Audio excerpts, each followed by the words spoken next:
Now streaming live. It's setting me up at the moment, whether I'm streaming live or not. It's telling me.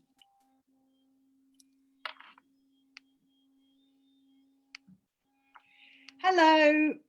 Hello. Hello and welcome to Scratch Live from the Living Room. Today we're streaming from Zoom onto Facebook, and I'm here with Marian Newman. Well, hello Marian, thank you for joining me. Thank you for asking me. This is, I guess we could call this unprecedented times. Obviously unprecedented times for the obvious reasons, but unprecedented because the reason Marian's talking to me today is because our nail industry has been underrepresented for a very, very long time at government level and actually on many levels. And so we know that this year, 2020, has left us all with an awful lot of negatives and a lot of things that we've all had to face. But we also know that out of negatives come many positives. And one of the great positives that's come out of this year for us is the launch of the Federation of Nail Professionals, which is chaired by Marian Newman. And so Scratch, we wanted to talk to Marian as soon as possible because the official launch was on Saturday. We wanted to talk to Marian as soon as possible so that we could celebrate this incredible, this beautiful time for our industry, and basically start with how this has come about. Marian, on March the 23rd, when we were given our first national lockdown, Marian responded immediately by creating a group called Madge's Chat Show. Madge's Chat Show was, as Marian will tell us in a minute, was a lovely idea to bring together the people that she was connected to in the nail industry who might need a little bit of support, and to do some questions and answers, some revision as Marian calls it, just upping knowledge, sharing knowledge and supporting each other. I remember the day Marian launched that and said that she was looking for about 200 people to connect with. She's ended up with nearly 5,000 in that group, and it's ended up being the go-to place for anyone that has had concerns, anxieties, wants to keep abreast of guidelines, changes, everything that's been important to our industry in this most difficult and challenging year. Marian has brought together industry experts, some experts outside of industry that have brought wonderful things to the table to help us all through this time. So Marian, would you like to talk a little bit about Madge, because that's obviously the embryonic stages of the Federation? Yeah, I mean, it was, and I'm sorry if you can hear some weird noise, but I've got a house full of builders and there's nothing I can do about it. I'm in the quietest room, but it's really loud here. Yeah, it was just one of those things that evolved. I mean, I never, how it's ended up was never a plan. It just sort of happened. And yeah, you're right. It started off, I thought, just a few people, going to get a bit bored, going to get a bit anxious, going to get a bit, oh, what are we going to do now? So yeah, I suggested we could do some revision. I suggested, which I did do loads. I did 3 times a week. We did the revision stuff. And then lots of people that had joined wanted to know, like, what in the job that I do, which so many people are fascinated about and think that it's glamorous, but it actually isn't at all. It's just the result that's glamorous, not the process. So they wanted to know some like backstage stories and what it's like to work on a show, and and so I then ended up doing some lives with a lot of the people who I work with on my show teams on it as well, saying, oh, do you remember when? And so that would spark off a story in my head. And so I tell funny stories and scary stories. When I say scary, the sort of scare that, how on earth are we going to get this done? But you've got to get it done, so we just do.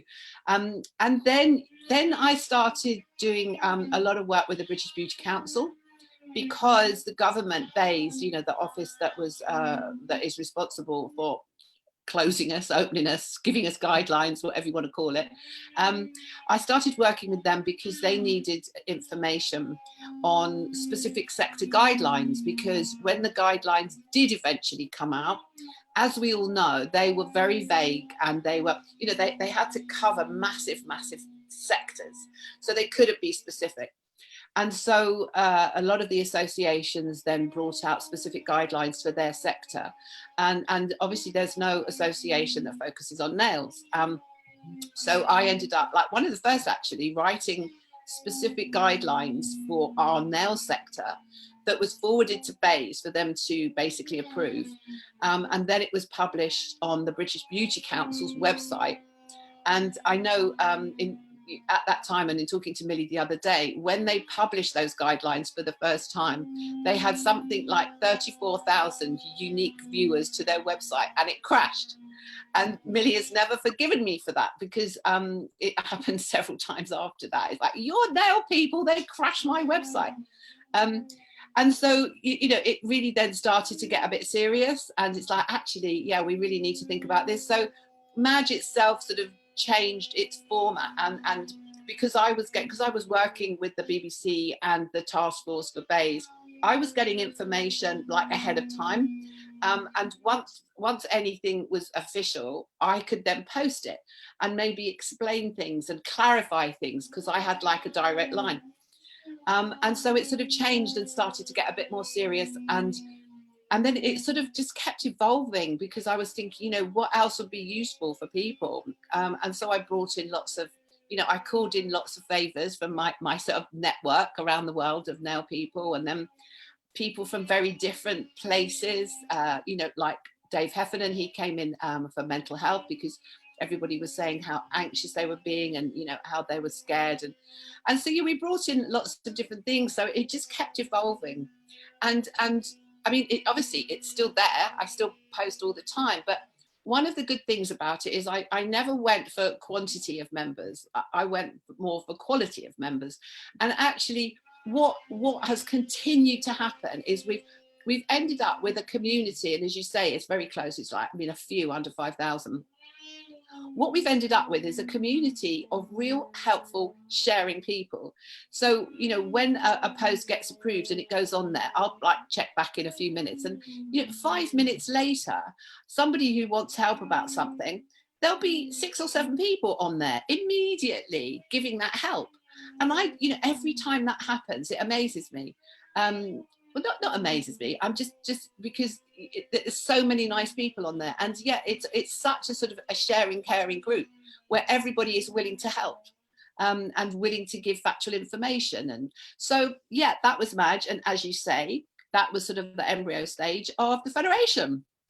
What's nice about what you've just said, Marian, I think that the reason that you've kind of put it out there about the kindness and the caring sharing of the Madge group is it's well documented or known in the nail industry that not every group out there is as kind to its community, and we're all well aware of that. And so to have a community where it is sharing, caring, connecting, supporting, all the things that we needed this year, we got from Madge.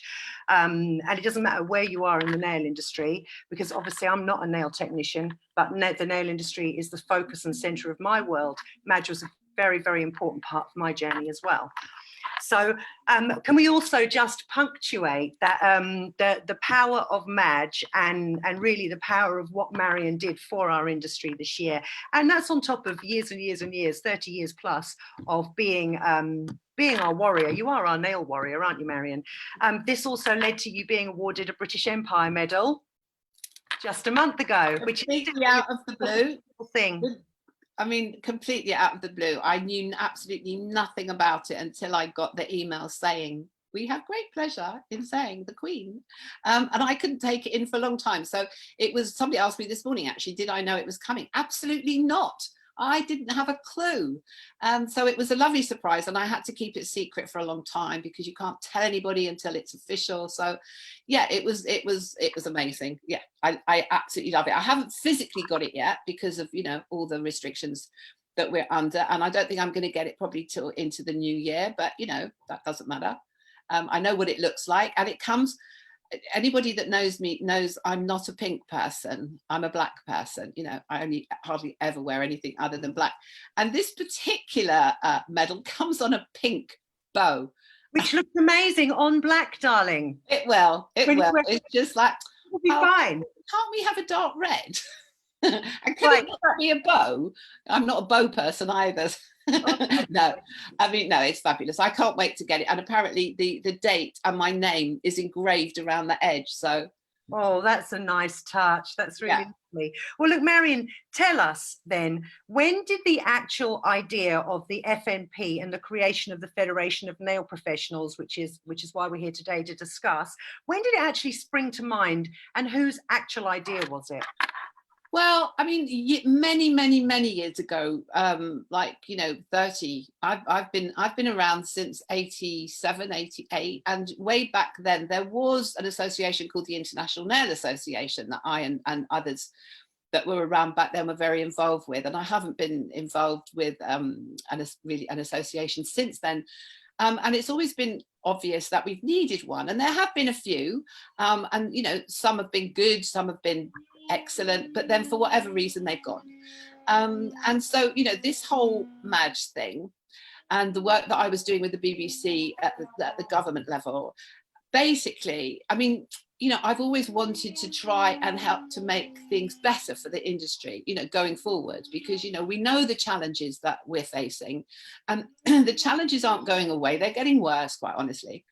And so I've always had loads of, wouldn't it be a good idea if, wouldn't it be nice if, but, it's all very well having ideas, but putting them into action is another thing. And actually, it was Millie Kendall. It's her fault, because both of us have been present at meetings when it's been said the nail industry is underrepresented, which is absolutely true, because other than me, there was nobody else that was talking at that level, because there isn't a body that does that. And all the other associations that were involved, they might include nails, but they focus on beauty. And then obviously there's the hair associations as well, which don't even go down there. And I've also been at meetings where other associations are doing their guidelines, and I ask the question, do you put any focus on nails? And the answer is no, we don't. So, for me, it was not a particularly comfortable place to be, because one person should not be representing an industry. They really shouldn't, because it's not democratic, and it's it's not actually, it's a bit, not scary, but it's just like, this isn't right.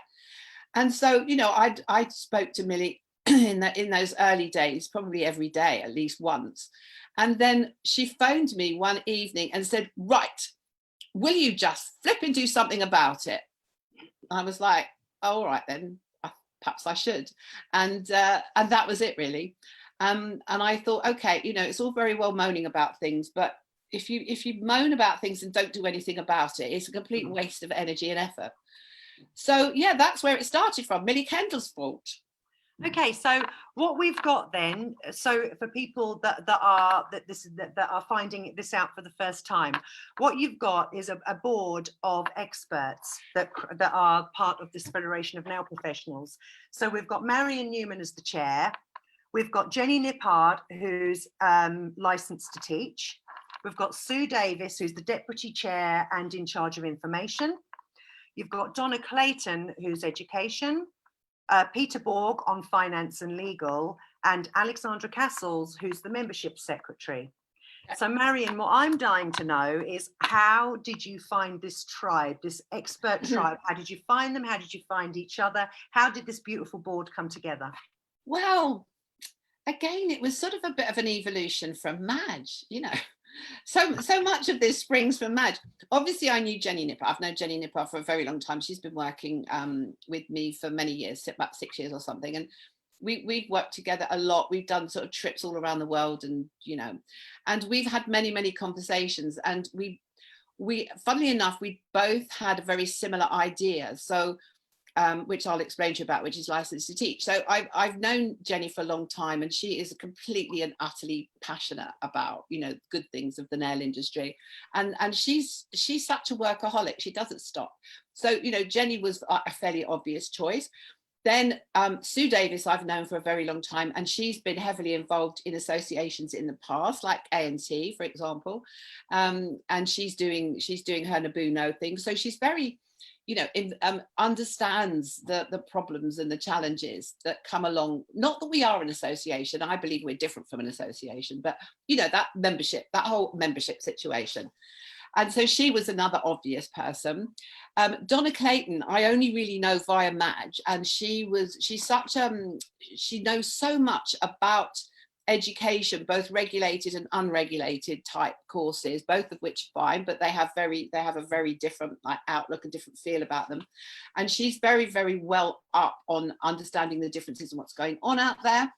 And then Alex Casals, again, this is another Madge person. She was a Madge member, and one day she helped me sort out a major problem that I had with an interview. It was with Doug Schoon, actually, on Zoom, and my computer lost it. And I was like, oh, where's it gone? I can't find it. And then, you know, in talking to her, she was then helping me with Madge. She's one of the admins. And she, as in her past career, she's done so much about like membership and quality assurance and recording information, and so she seemed to be the perfect person to deal with the membership, because that is a massive job. So then she came along, and it's like, oh, we need somebody to deal with finance, and all of us were going, oh no, don't want. And so I think it was me that suggested Peter, because, you know, he's an entrepreneur. He's run a very successful business for a while. He's a big character. And so I suggested it, and everyone was like, yeah, they all knew him. And so I had a word with Peter, and how do you fancy? And his immediate answer was yes. So that's how we formed. And so there are 6 of us. We've spent hours and hours and hours on Zoom meetings and documents, and we came up with the name, the Federation of Nail Professionals. We had to check that we could use the name, the word federation. We went through lots of different changes, and then we ended up with that. And so that's how we all came together. And we're working pretty well so far. So I can see. We've had a question come through, but we've had a question from Shauna Martin, and I do want Shauna to recognise that I know the questions come, but it will absolutely be answered in the flow of this interview. So don't worry, Shauna, we will get to your question, definitely. But what I wanted to move to now, Marian, is basically we've got our federation, you've started, but, you know, what is the point of the federation, and what is it actually going to offer the people of our community, our nail industry? Well, first of all, we have had no representation for a very long time, and also I think probably most of my career, I've believed that as an industry we do too much internal promotion.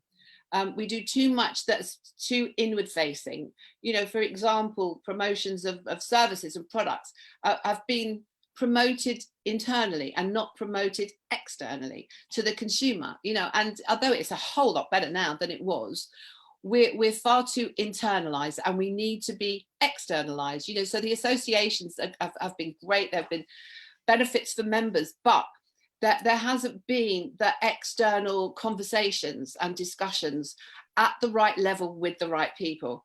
And so that, you know, this is why I say we're not the same as an association, we're slightly different. And because of the people that I know, that I've known, you know, either a long time or a short time, we are able to talk to the people at the very highest level. For government, for example, you know, you don't really get much higher than that. So, you know, we can have a voice at the highest level, and then all the other levels in between. And that is the most important thing. And, you know, our strapline, the Federation strapline, is the voice of the nail industry. And that is basically what it is. We need to represent and listen to the nail industry, obviously listen to our members and our supporters, listen to them, find out what it is they want to say, and then have that conversation with the highest levels. And so that is the point of the Federation, basically. I'm led to believe that you have been driven by the issues such as poor and quick nail education, the rise of non-compliant products, and basically the allergy epidemic that we're experiencing right now. So I understand that you've been driven by those particular elements of our industry that are all very, very serious. And so tell us about the components, the pillars of this federation, because I understand them to be regulation, licensing, compliance, and education. Is that correct? Have we got that correct? Yes, more or less. I mean, regulation is a conversation that needs to be had, and it is going to be had next year. very seriously going to be had next year, as well as licensing. So, you know, that is yet another conversation that is going to be had next year at the highest level. They're sort of the details, if you like, and I've said it many times, but as far as regulation and licensing is concerned, be careful what you wish for. Because, you know, there's so many people in this industry that talk about you know, they should do something about it. They should regulate us. And, you know, so whenever I see that, I think, well, who is they? You know, who are the they that's going to do this? So, but also, you know, I think a lot of people would like to see regulation and licensing, but if you know, depending on what it is, if it's not as sensible as it needs to be, there's going to be a big proportion of the nail industry won't be able to work. So, you know, that's what I mean by be careful what you wish for. So, you know, all of these conversations are going to be had anyway, and they need to be had with the nail industry involved, because they're going to happen. And so, you know, do we want these conversations, these dialogues, these meetings, these decisions to be made without our voice being heard, so that it does actually reflect the nail industry as it should be reflected?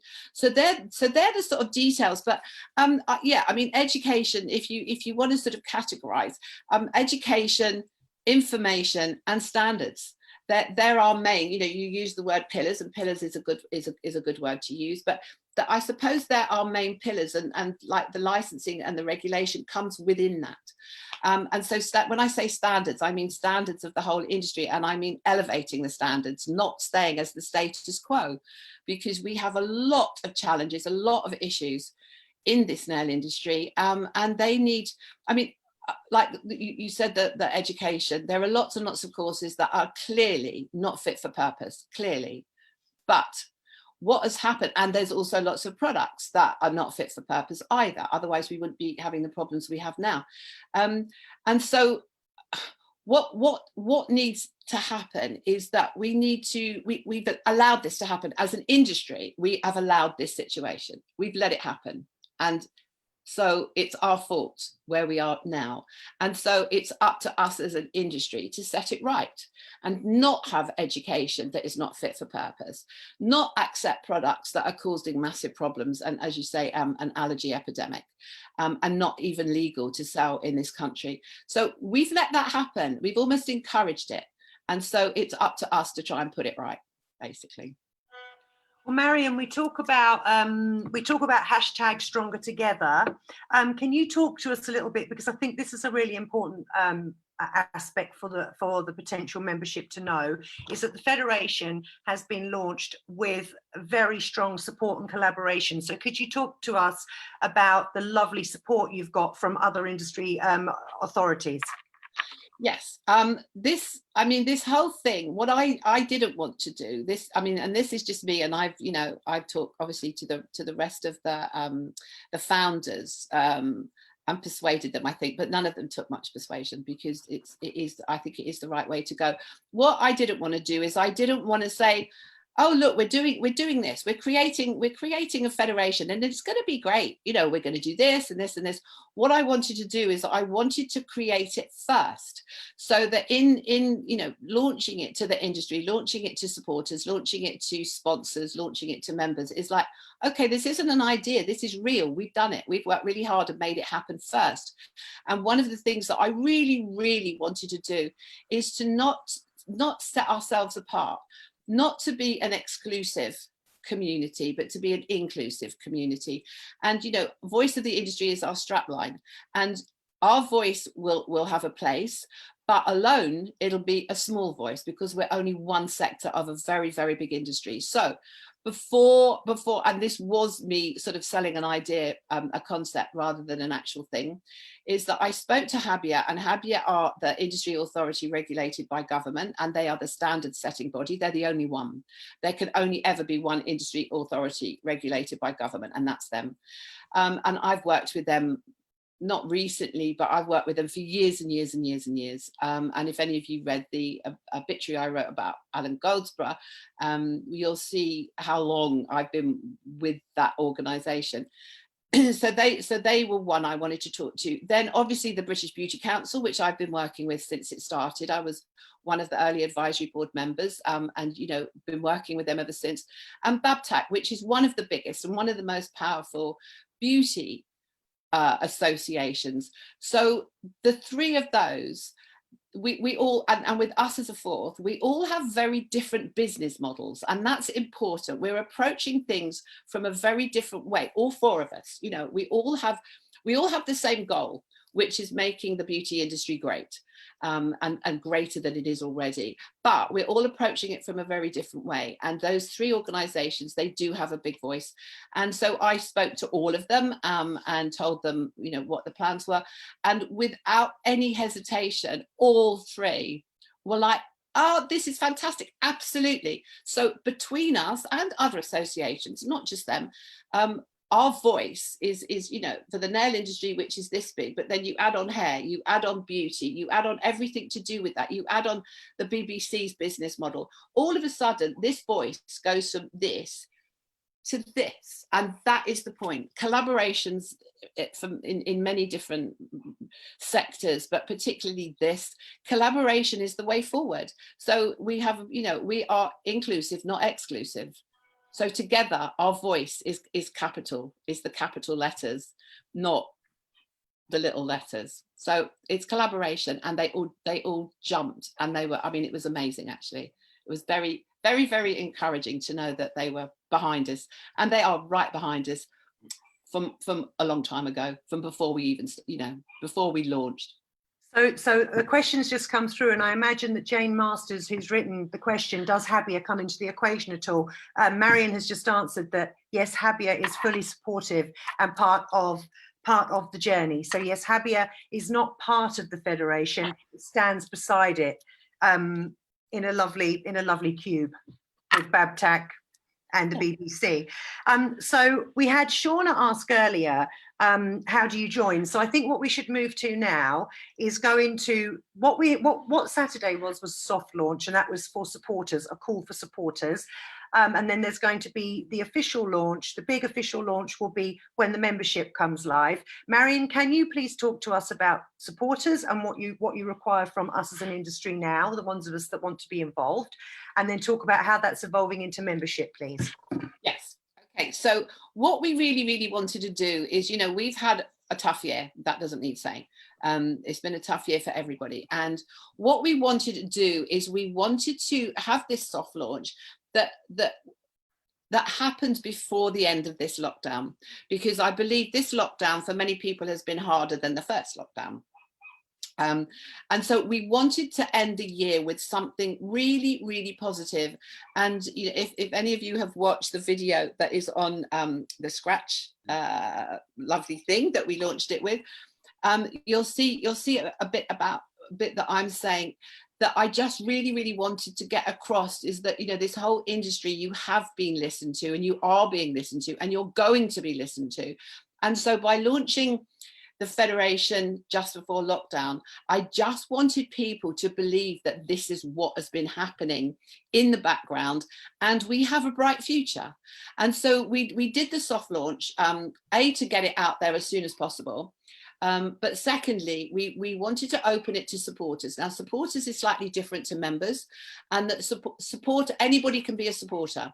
Obviously, the nail industry, anybody that works within the nail industry in any place at all, whoever you are. But we also wanted to open it to the consumers, to the clients. We wanted to get the word out there to show that this industry is making waves, and basically we will be making waves. And by having a large number of supporters, first of all, when we're talking to the sort of higher levels of what governs us, we can say we've got all of these supporters. And that is very powerful. It's a very, very powerful message to get out there. But we want supporters to promote what it is we're doing. We want the supporters to talk back to us. And this is what is happening. And that's another reason for separating the two launches, is we want to hear what people have to say, what people want, what they like, what they don't like, and where we can move forward. So to be a supporter, you can join now. You could join from 10 o'clock on last Saturday. It's completely free.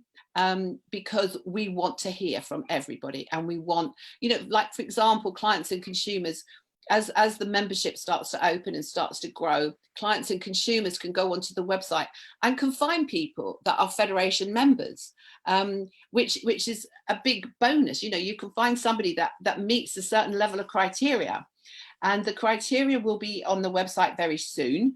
It's strict. There's no two ways about it. It's a strict criteria.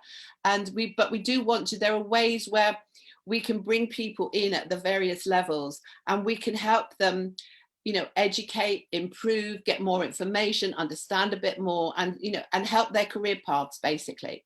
So supporters are really, really important to us. The what can be accessed on the website will be limited. Obviously, members get a much wider access on the website, but all the information and all the help that we can give is going to be there, accessible to supporters. And we launched 10 o'clock on Saturday. By something like 6 o'clock on Sunday evening, we had something like 1,200 supporters already signed up. We've got around 1,500 right now. So, you know, and we're getting great comments from people. We have a Facebook, Federation of, there's no I don't know why, but on Facebook there's Federation of Nail Professionals, and that's a place where people can go and write comments, ask questions, tell us what they want, tell us what they don't want. So that was why we wanted to launch it when we launched it, and open it to supporters. Okay, so let's talk about just a little bit. I know the membership isn't live yet, but there's what's really important. You did just highlight that there's going to be very strict guidelines. I believe they come under an important section called your Code of Ethics. So would you just like to just delve a little bit deeper? Because I know that this is the part is that I do believe that the people in our industry who are absolutely serious gung-ho nail technicians are going to want to adhere to your Code of Ethics and are going to want a membership. So just give us a bit more detail, please, Marian. Yeah, the Code of Ethics is actually on the website already, which you can find on the home page. If you scroll down a bit, you can see Code of Ethics. The Code of Ethics is that is everybody who does join as a member, then they have to agree to abide by the Code of Ethics. And one of the, I mean, I know this is going to upset a few people, but, you know, quite honestly, you have to break a few eggs to make an omelette, don't you? And so if we want to try and start putting the challenges right and making it a better place to be, our Code of Ethics is quite stringent as well. And one of the things on there, you'll see if you go and look at it, is that every member, as far as they can, will only use products that are compliant to the Cosmetic Regulations Act of this country and Europe, because I know we've separated, but the regulations are pretty much the same throughout Europe. Because there are so many products that are on sale in this market that aren't compliant. They're not legal. They shouldn't be on the market to be sold. So there is something in there. It's the Code of Ethics, as far as possible, as far as your knowledge, the products you use are compliant to the Cosmetic Regulations Act. And it even references the Act. So if anybody is unsure what the Act means, you can go and have a look at it. Although who would, other than people like me? I don't know. But yeah, and you've got to have relevant insurance in place, insurance relevant to the services that you're offering. You've got to comply to the health and safety issues, so all the HSE stuff, all the local authority stuff. So, you know, it's highlighting all the points that make a professional career, because that's what we're supposed to be. We're supposed to be a professional sector within the beauty industry. So what about, Marian, can we just clarify, you've actually got, I believe, 4 memberships on there, haven't you? Could you just clarify what the 4 are? Because you start with student, don't you? Yeah, we start with student, and actually we had a meeting today, and we're probably going to launch that in the new year, because, you know, hopefully everybody is really, really busy now, and can't really think about it. Plus, you know, reopening, not everybody has got a lot of money that they can spend on stuff, although I don't think our fees are on there. I don't think our fees are extortionate, and you can pay quarterly as well to help. But yeah, We have student membership, and that is obviously for somebody that is in the throes of learning this whole skill, and that can, I think that can last up to 2 years, or is it 1 year? Then, and that's very inexpensive, but there's a lot of access. There's most access actually as a student member. You can access most of the different things on the website. Then we go to full nail professional, and we've only got one category of those. Because we did have about 4, and then was like, no, this is just too complicated. You know, you're a professional or you're not, so we'll just leave it like that. And then we have educator, and the educator thing is really interesting because educator comes along with this thing that we've introduced, which we think is really unique, and the other associations who we've talked to are like, wow, that is really cool, where we have this thing that's called license to teach. And would you like me to explain license to teach? Well, yes, I really do want you to, because what I've already read about this and looked at, I think this is a really critical and exciting part of what you're offering, actually. Yeah, this is something I had an idea actually a long time ago, because, you know, we do have this proliferation of courses that are clearly not fit for purpose. You know, you do 4 hours as a beginner, no manicure certificate, you do 4 hours, maybe online, maybe not.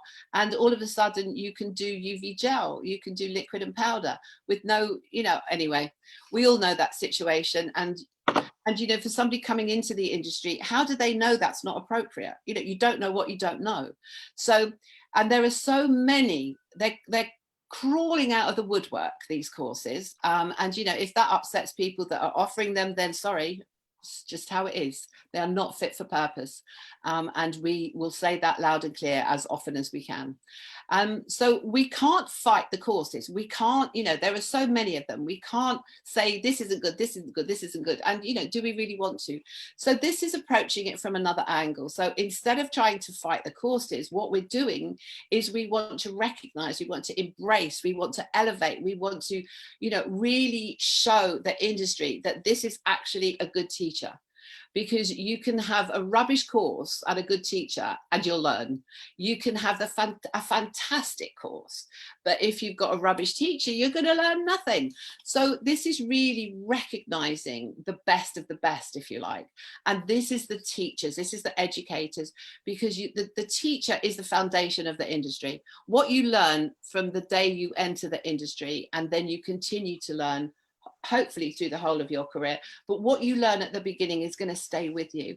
And so we want to recognize the quality of teachers that are out there. So the criteria is strict, it's the strictest of all, and it's all to do with teaching qualifications as well as the nail qualifications and nail skills, and it's also to do with length of time in the industry. So it's all to do with experience, because we're going down a road at the moment where somebody can do a 4-hour course tomorrow, maybe online, so you don't even touch a real person or have a real teacher or have feedback.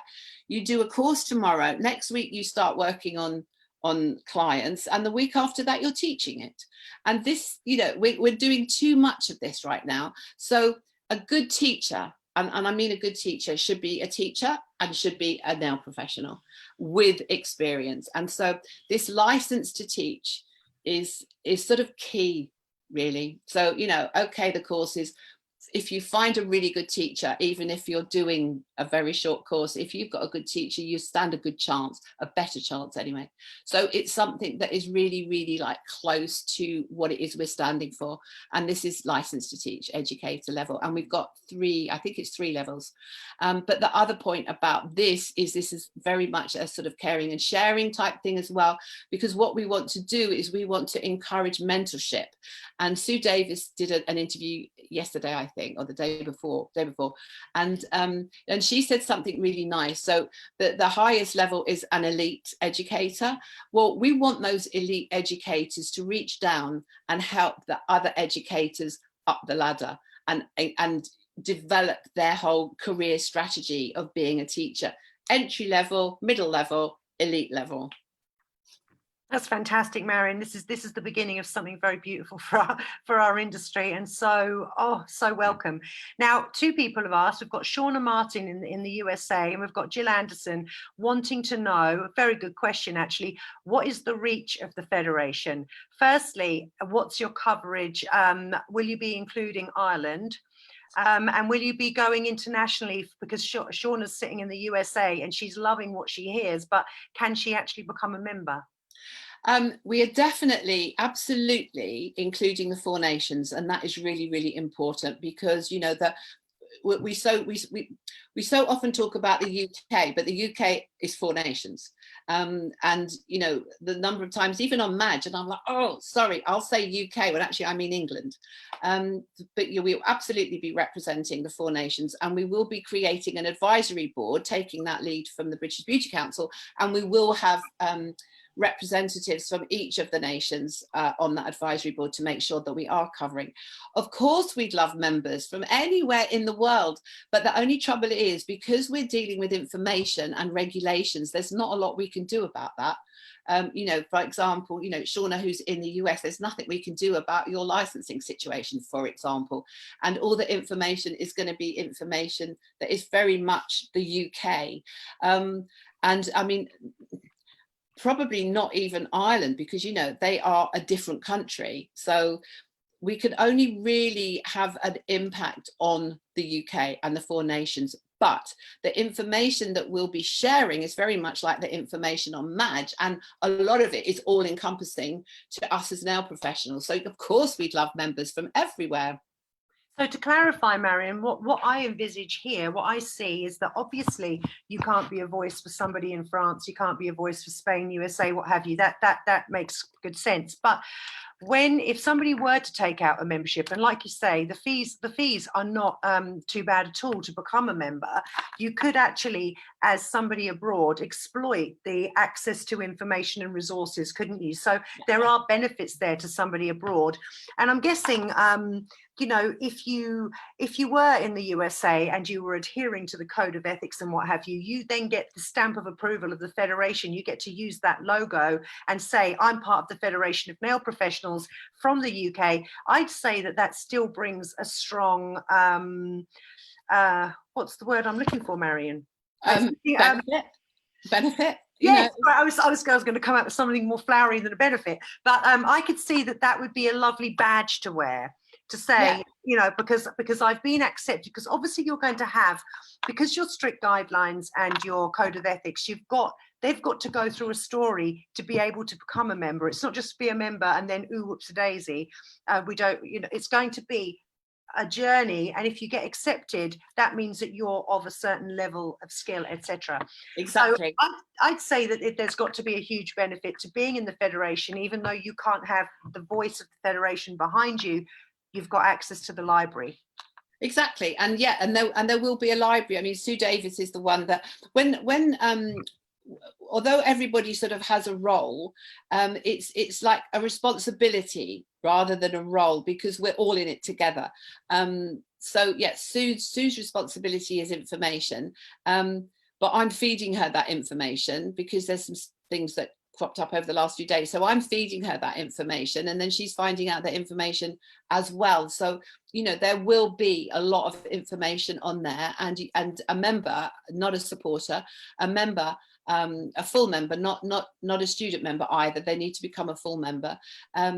Yes, the logo, they can have the logo and they can put it on all their marketing material. They can put it in their shop. You know, I am a member of the Federation of Nail Professionals, and you know, we do have a lot of plans, obviously not immediately, because you know, one step, you know, that thing about, can you see your way through the wood? No, I can't, but I can see my next step.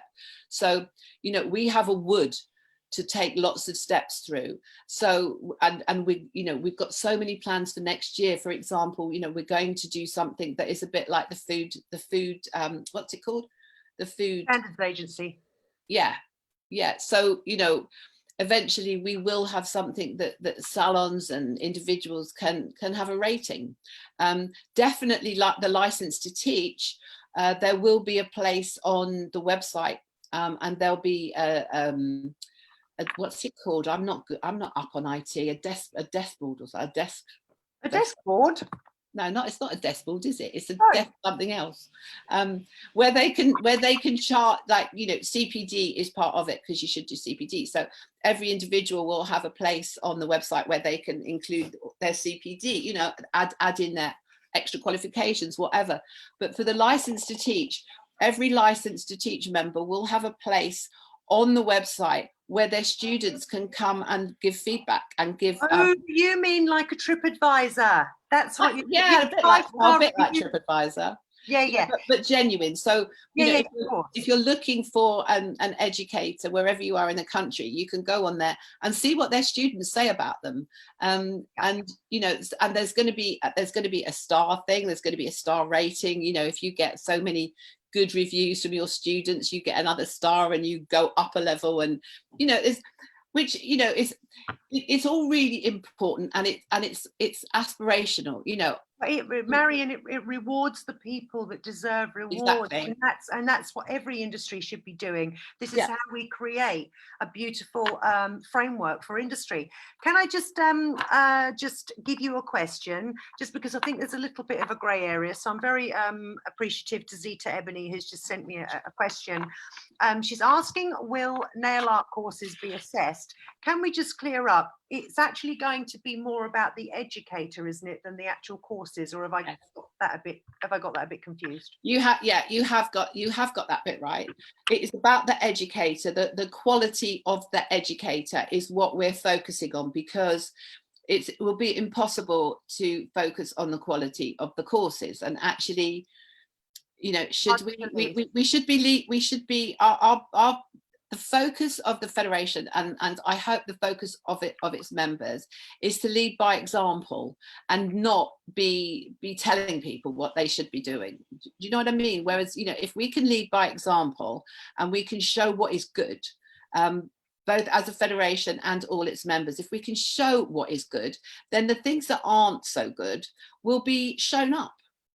And basically, you know, that's what it's, you know, the leading by example is really important. I can see where that particular question is coming from, because that has cropped up quite a lot over the last few days about this whole nail art situation. But yeah, I mean, I can explain a lot, but that's not particularly, you know, what this little conversation is all about. So it is the quality of the educators and leading by example. Okay, Marian, I've got a question from Jane Masters just come in. So I think this one will probably be answered by going to your website, which of course we're going to put the website, we're going to be speaking of the website address in this discussion. But what qualifications do you need to be recognised as an educator by your body? By the federation's body, not your body, Marian. Keep my body out of this, thank you very much. It's lockdown body, and nobody wants to see below my shoulders. Sorry, that just made me giggle. Sorry. Right. We'll be putting the criteria up very soon. Actually, we had a long meeting about it this morning, because we have written the criteria, but what we needed to do is we needed to define it a little bit more. We needed to define, because it says recognised qualifications, and we need to define what are recognised qualifications. And so we came to some very, very good conclusions actually today, and our deadline to have this all done and dusted is next Friday. So we will be putting the criteria up as soon as we can, which will be before membership opens, obviously, because people need to see what the criteria is. And we truly believe that it's strict, but it's also, I use this word again, it's all very inclusive. And what we want to do is, we don't want to stop people from joining, because if somebody's if their level of education is perhaps, you know, they believed it to be good, but perhaps, you know, now they've been doing it a little while, maybe they realize that actually they don't know as much as they should. What we want to do is we want to bring people in and guide them and give them more information, so they can progress and be more successful. And this whole thing, charge your worth, you know. So we do want to bring people in and then help.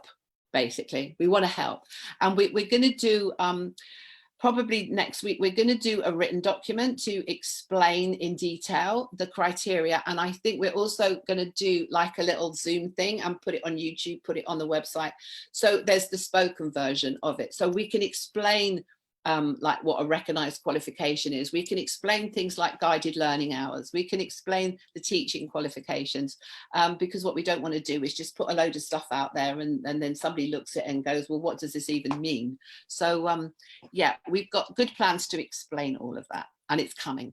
It's coming. I did find actually, Marian, because I've had a nice dissection of what's currently on your website. I did find the facts section really useful and helpful. You've already come up with so many frequently asked questions, you know, as a section, although you haven't had any questions yet, but let alone frequently. We have. No, we have. Honestly, we have some of those questions are real. And obviously it'll be expanding and expanding. Sorry. Well, no, sorry. I mean, I thought I was very funny. I thought that was a funny joke for a launch. It was a funny joke.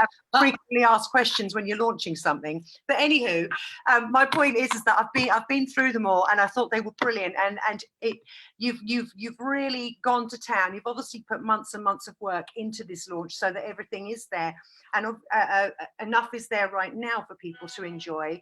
And then you've got the launch, obviously the extra information coming next week.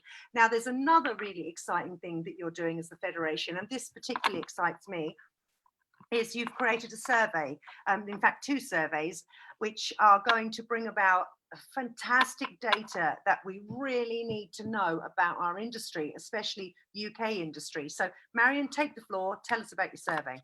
Okay, yeah, it's our first major project, and this is all about information. And you know, this is something that has never been done before. You can't extract information that is specifically for our sector out of any surveys that have been done. So we've created this very extensive survey, and what that is going to do is it's going to give us, as you say, the data of what this industry does. I mean, it goes right the way through from, and it's all anonymous, by the way, so it goes right the way through from, you know, when did you do your first qualification, right the way through to diversity and inclusivity, gender. I don't mean gender, you know, I mean gender, the sort of the genders that we have in the nail sector now, because this is such a big topic everywhere you go, and then it goes right the way through to, you know, what has happened this year through COVID.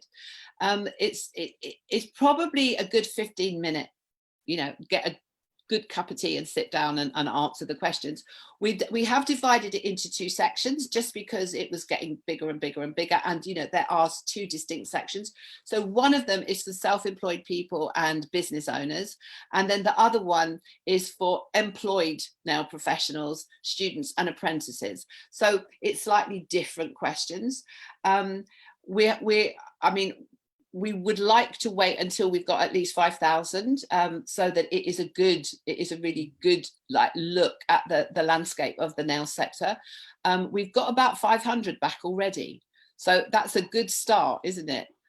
Not many for the employed and students, actually. That's mostly the self-employed. So if you're watching this and you're employed or a student or an apprentice, please take that survey, because that is lagging behind. But yeah, we've got about 500 back, and we're gonna, you know, keep it. We hope lots and lots and lots of people promote it and share it so that everybody is aware of it. And you know, if you can just take 15 minutes out of your time to answer it, because it's going to really, I mean, can you imagine that taking that data to government and saying, look, this is what this sector looks like. Do you realize you've ignored us for all of this time?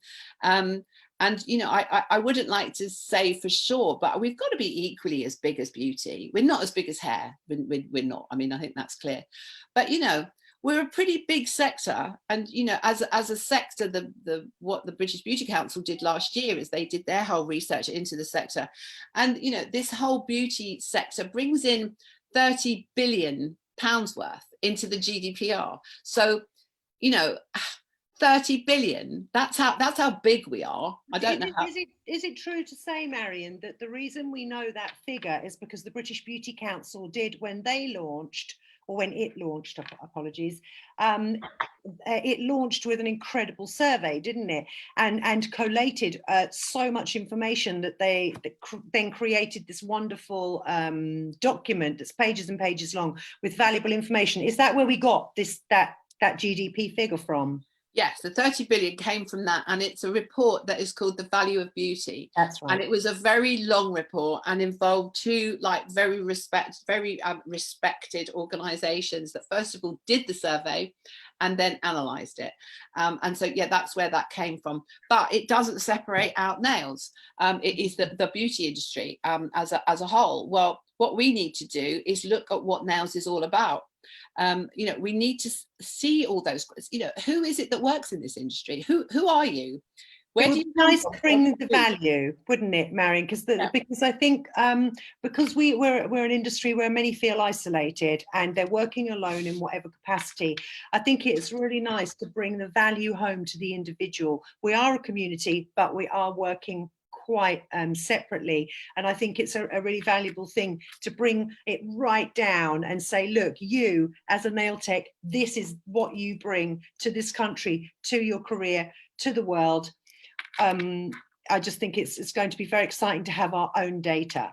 So I like that. And I have a question here. Well, I've got a comment from someone called Jade Emily, which I'd like to share because I think it's really an interesting one.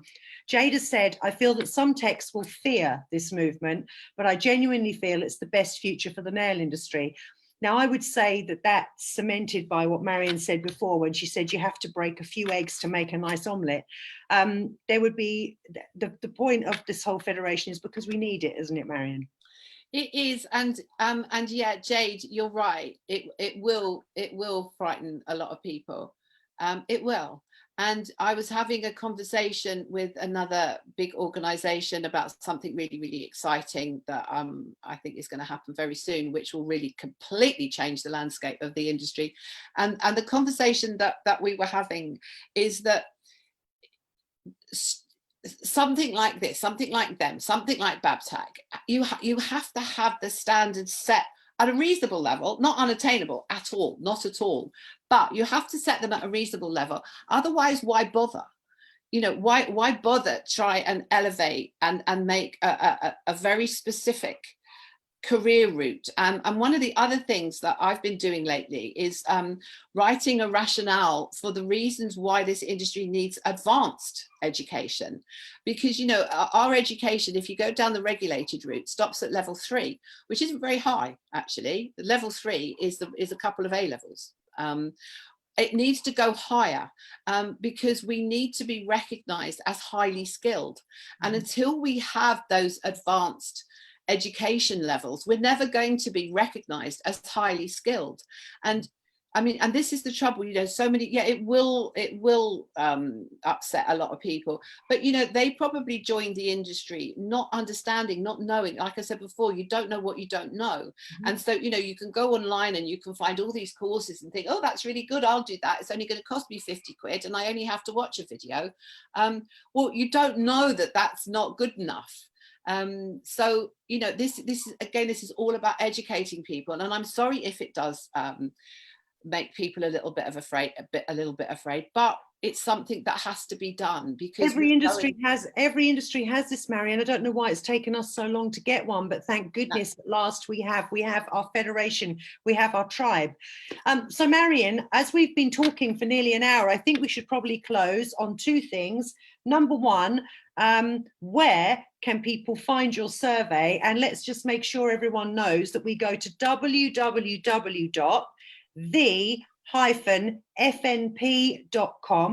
That's your website. And then where do they go to find the survey today? Okay, the survey is on the homepage. So as soon as you type that in, you get to the homepage, and that has got, for now, it's got the supporter membership. You don't have to join as a supporter to take the survey. But if you scroll down a little way, you'll see 2 buttons for the 2 separate surveys. If it's appropriate to you, take both. And then if you scroll down a little more, I think, or it's bit before, you'll see the code of ethics. So on the homepage is the survey. You don't have to join to take the survey. Please take the survey if you are a nail professional, under whether you're brand or whatever, you know, whether you're a student, whatever, please take the survey, because that is going to help us understand a whole lot more about the industry. So please take the survey. It's really important. And is there anything else you'd like to add, Marian, to punctuate and end our fantastic discussion and our celebration of the Federation? Yeah, hashtag the feds have arrived. Okay, well, we've had the feds, hashtag the feds are coming, hashtag the feds are here. Now we have hashtag the feds have arrived. Now it's going to go down to hashtag the feds. So yeah, if you're doing any promotion, just hashtag the feds. And I have to say, the reason why we've got the feds is down to Samantha Sweet, because she said, oh, you're going to be the feds. And I'm like, oh, I really like that. We're the feds. And if you do join as a supporter, please do, it's free. Then please put, you know, promote it and say hashtag I've joined the feds. Brilliant. Well, Marian, thank you so much for coming on today to discuss this this is game-changing moment for the nail industry in the UK. Thank you ever so much for being the person that made this happen, and thank you for talking to us today. Bye-bye. And thank you for inviting us, well, me and us as a federation. There, that was one of them, you know. High five. Yeah. Thank you, Alex. Bye-bye.